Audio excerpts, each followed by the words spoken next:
We are at another little video of progress. You will have noticed now we are starting to get some of the background. I always use the royal we. I think that's just habit from the RGJ.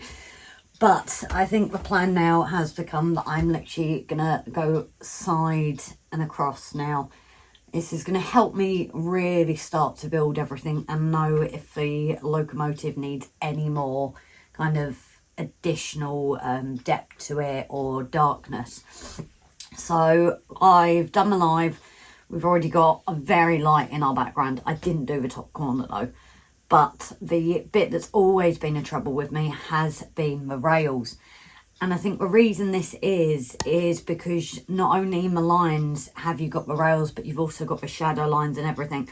So the plan is now to work along, I decided on last night's live, I think what I need to do is actually start in this small section to get what I need to, and then that should help these lines come in, even if it's just not the right gradient, but it's a rough gradient, just so I know this is the rail line, this is the shadow line. So hopefully as this starts coming together, it really will come alive, and that is the plan. We've got our shadow there. Might be a bit of a, you know, adjustment to it. I'm not sure. It depends how the commissioner is, Stephen. I'm very grateful from Stephen at this point. I do want to say again, you know, without Stephen, you know, supporting this and asking me to do this, I never would have made this jump. So there will be pets again. It's not like it's never going to be pets again.